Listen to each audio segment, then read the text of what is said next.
विकासाच्या नावावर कोणी मत मागत नाही, नावावर कोणी मत मागत नाही। आज या मतदारसंघाची परिस्थिती अशी आहे साहेब, या मतदारसंघाची फसवणूक मागे 25 वर्षापासून इथले राजकर्ते लोक करत आहेत साहेब। आज गोरगरीब लोकांना खूप मोठा त्रास आहे साहेब। हे मतदारसंघाचे गरीब भाग, शेतकरी असू द्या, ग्रामीण भागाचे लोक आमचे, त्यांना जायला रस्ते नाही साहेब। आज इतकी बेकार परिस्थिती ग्रामीण भागाची आहे साहेब की मी बघायलो ग्रामीण भागात आज कुठं कोणत्याही गावात मी गेलो तो शेतकरी मला तिथले सामान्य लोक म्हणते, भैया आम्हाला शेत रस्ते करून द्या। आमच्या शेत रस्त्याची परिस्थिती खूप गंभीर आहे। एक सावरगावला मी गेलो साहेब, तिथं बघतो मी आमचे शेतकरी आणि त्यांचे घर कुटुंबाचे लोक त्यांची बैलगाडीसर चिखलमध्ये फसलेली होती साहेब, आणि ट्रॅक्टरनं ते बैलगाडी खवडत होते साहेब शेतकरी बांधव। आणि ते मी प्रसंग बघितला साहेब, इतका वाईट वाटला मला की इथले शेतकरी अवस्था इथले राजकर्त्याने काय केलेली आहे साहेब। मग मी त्या शेतकरीला बोलिलं, भाऊ तुमचा इतका पाऊस पडायला तुम्ही कशाला चालले साहेब? मला म्हणले, भैया मला 3 एकर शेती आहे, शेतीवर माझे 2 मुली आणि 1 मुलगाचा पेट आहे, मी त्याच्यामुळे शेतामध्ये जाऊन काम केले साहेब, मला पर्याय नाही। आणि मी या रस्त्यामध्ये हमेशा माझी बैलगाडी फसत असती। मी 15 वर्षापासून त्रस्त त्या रस्त्यावर, 15 वर्षापासून मी रस्ता मागायलो, पण इथले कोणतेच राजकारत्याने या रस्ता मला बांधून दिला नाही। तसे रस्ते मी साहेब शेतकऱ्याचे 103 रस्ते बांधून दिले साहेब, 103 रस्ते बांधले। गोरगरिबाचा आशीर्वाद घ्यायचं काम मी केलं साहेब। तिथले जनावरला त्रास, सामान्य माणसाला त्रास, शेतकऱ्याला त्रास, प्रत्येक लोकांना त्रास दूर करण्याचं काम 103 गावात मी खर्चाने रस्ते बांधले साहेब। आज पाथरी विधानसभात अनेक वर्षापासून साहेब माझ्या घरच्या समोरचा रस्ता नव्हता। अनेक वर्षापासून पाथरी विधानसभा हे मागं होती साहेब। साईबाबाच्या नावानं त्यांनी राजकारण केलं साहेब, पण विकास काय केला नाही।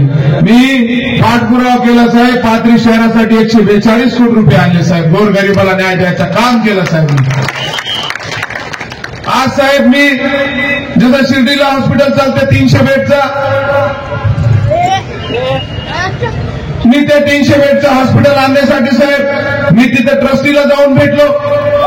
कुणाचं कॅन्सरचं ऑपरेशन असते, कुणाला हार्टचं ऑपरेशन असते, कुणाचं किडनीचं ऑपरेशन असते, असे 4000 लोकांचे ऑपरेशन खर्चानं मुख्यमंत्री सहायता निधीमधून थेट मी मदत केली। गोरगरिबाला न्याय द्यायचं काम मी केलं साहेब। 4000 रुग्णाचे मी ऑपरेशन केले साहेब, गरीब लोकांचे ऑपरेशन केले। मग शिर्डीच्या धर्तीवर त्या हॉस्पिटलसाठी मी ट्रस्टीपाशी गेलो आणि त्यांना सांगितलं, बाबा मला पाथरीमध्ये एक हॉस्पिटल करायचं आहे। ते लोकांना मला सांगितलं, भैया तुम्ही 5 एकर जागा आम्हाला हॉस्पिटलसाठी लागते, ते हॉस्पिटलचे नाम सस्ते। मग साहेब मी माझी स्वतःची जागा, आज करोडो रुपयाची जागा दान केली। कोणासाठी केली? तुमच्यासाठी केली, तुमच्या मुलांसाठी केली। मी 5 एकर जागा दान केली साहेब ट्रस्टला। लवकरच मी हॉस्पिटल इथं करणार आहे, 300 बेडचं हॉस्पिटल मी इथं करणार आहे, गोरगरिबाच्या लोकांसाठी करणार आहे। मी गोरगरिबासाठी काम करणार, एक सामान्य कुटुंबामधला एक सामान्य मुलगा आहे। मला एकच विनंती करायची हात जोडून, आज माझ्या विरोधात बघा 2 आमदार और एक माजी आमदार, एक गरीब मुलाच्या विरोधात तुम्ही तिघे एक होऊन माझ्या विरोधात लढत आहे। मी एकटा तुमच्यासाठी लढत आहे, सामान्यासाठी मी लढायलो, आणि माझ्या विरोधात तुम्ही 2 आमदार, 2 रनिंग आमदार और एक माजी आमदार, तुम्ही मला पाहण्यासाठी 3 आमदार मैदानात आहे। मी तुमच्यासाठी लढण्यासाठी एकटा तुमच्या जीवावर किल्ला लढवत आहे, एकटा तुमच्या आशीर्वादाला लढत आहे। आज मला सांगा, हे मतदारसंघामध्ये लाडकी बहीण योजनाचा मी अध्यक्ष होतो, लाडकी बहीण योजनाचा मी अध्यक्ष होतो। 1,34,000 माता भगिनीचे फॉर्म भरायचं मी काम केला, आणि 90,000 फॉर्म खर्चानं माझे कार्यकर्त्यांना भरले, आणि मी प्रत्येक महिन्याला 18 कोटी रुपये देण्याचं काम, माझे माता भगिनीचा आशीर्वाद घ्यायचं काम केलेलं आहे। आज 4 महिन्यात साहेब हे मतदारसंघात 75 करोड रुपये देण्याचं काम मी केलेलं आहे। मी तळागाळाच्या कार्यकर्त्यासाठी काम करणारे कार्यकर्ता आहे साहेब। आज मला सांगायचं साहेब, हे मतदारसंघात जितके आमदार आहे, माझ्या विरोधात 2 रनिंग आमदार, 1 माजी आमदार, सगळे प्रस्त लोक, मोठे लोक माझ्या विरोधात निवडणूक लढत आहे. आणि मी एक छोटा कार्यकर्ता, तुमच्या आशीर्वादानं तुमची सेवा केली, प्रामाणिकपणे तुमची सेवा केली. मी आमदार नसताना सेवा केली. आज बघा, माझे हे काम आमदारचं असते, हे काम माझा नसते, हे काम आमदारचं असते. पण मी प्रामाणिकपणे सेवा केली आणि 2 वर्ष मी काय सेवा केली, माझा कार्य अहवाल तुमच्या समोर आहे. मी किताब छापली की 951 कोटी रुपये मी तुमच्यासाठी आणले आणि हे किताब मी जाहीर केली. असं कार्य जे आमदार असते त्याचं असते, तिने दाखवायला पाहिजे तुम्ही सामान्य माणसासाठी काय केलं, तुमच्या 5 वर्षाचा कार्य अहवाल काय आहे. पण साहेब, एक बी आमदार 5 वर्षात काय केलं ते सांगायला तयार नाहीये. त्यांना एकच आहे साहेब, 5 वर्षामध्ये भावनिक मत मागायचं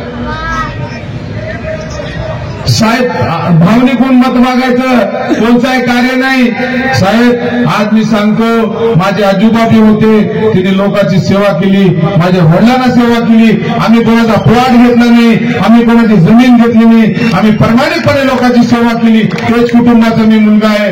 आणि साहेब, मी तुम्हाला अजून एक सांगणार आहे, आम्ही अल्पसंख्याक समाजाला मी एक आवाहन करणार आहे. आज अल्पसंख्याक समाजाचे अनेक नेते पाथरीत झाले. हे 35 वर्षापासून अल्पसंख्याक समाजाचे नेते म्हणते स्वतःला. फौजिया खान 15 वर्षे आमदार होते, हे 15-17 वर्षे आमदार होते, पण अल्पसंख्याक समाजासाठी एक दमडीचं काम महाराष्ट्र लेवलवर केलं नाही. मी तुम्हाला सांगतो, पुरावे सहित सांगतो, 5,000 कोटी रुपये अल्पसंख्याक समाजाला देण्याचं काम मी केलेलं आहे आणि महाराष्ट्र लेवलवर अल्पसंख्याक समाजाचं काम मी केलेलं आहे. मी प्रामाणिकपणे महाराष्ट्र लेवलवर अल्पसंख्याक समाजाचा मेळावा लावला. अल्पसंख्याक समाजाच्या 18 मागण्या मी ठेवले आणि 18 मागण्यापैकी 10 मागण्या मी पूर्ण करून घेतले. अल्पसंख्याक महामंडळासाठी 30 कोटीची हमी होती, ते हमी मी 700 कोटी रुपये केली. आज अल्पसंख्याक समाजाचे मुलं विदेशला शिकायला जाणार होते, त्यांच्यासाठी प्रत्येक मुलासाठी 30 लाख रुपयाची मोफत सेवा शासनाकडून करून घेतली. आज उर्दू मदरसेसाठी 10 लाख रुपयाचं अनुदान केलं. वेगळे वेगळे माध्यमातून वेगळे वेगळे कामं अल्पसंख्याक समाजासाठी प्रामाणिकपणे मी केला. तुम्ही अल्पसंख्याक समाजाची फसवणूक केली. मी अल्पसंख्याक समाजाला एक हाथ जोड़ी से गुजारिश करने वाला हूं, मैं तुमको गुजारिश करने वाला हूं, मैं भी तुम्हारे में से हूं, मैं तुम्हारे वास्ते ईमान एतबार से काम कर रहा. मैं हाथ जोड़ता तुमको कि तुम जो लोग मुझे गिराने के वास्ते खड़े आए, उन्होंने लोगों की जमीनें खाए, उन्होंने लोगों का प्लाट करे, उन्होंने हुकुमशाही की जैसी दादागिरी करे. मेरे दादा ने कभी हुकुमशाही नहीं करे, मेरे वालिद ने कभी हुकुमशाही नहीं करे, ना मैंने कभी हुकुमशाही नहीं करे. तुम्हारे हाथ जोड़ से गुजारिश करता कि तुम एक बार मुझे संधि दो, एक बार मुझे संधि दो, एक बार संधि का सोना करने के वास्ते मुझे रिक्वेस्ट करता हूं मैं तुम्हारा, क्योंकि जिस तरीके से वो भावनिक कर रहे तुम्हारा, बाबा जानी ने खाली प्लाटा खाए, लोगों की जमीन खाए, लोगों के प्लाटा तोड़े, लोगों के घर तोड़े. शहीद खान ने 2 साल में महाराष्ट्र के मुख्यमंत्री के साथ रह के 951 कोटी रुपए तुम्हारे वास्ते लाए और 5,000 करोड़ रुपए महाराष्ट्र के अल्पसंख्यक समाज को दिलाने का काम करा.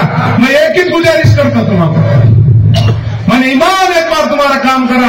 घर देखा नहीं, मेरे वालिद को टाइम दिया नहीं, मेरे वालदा को टाइम नहीं दिया, मेरे भाइयों को टाइम नहीं दिया, मैंने मेरे बच्ची मेरे अभी बड़ी थी, मैंने मेरे घर को टाइम दिया, मैंने तुम्हारे वास्ते टाइम दिया. आज मैं तुमको क्या कर रहा हूं उसके बारे में, मैं तुमको क्या मांग रहा,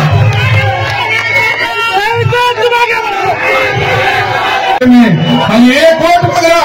तुम मुझे 1 वोट नहीं दे सकते, 1 वोट नहीं दे सकते तुम मुझे.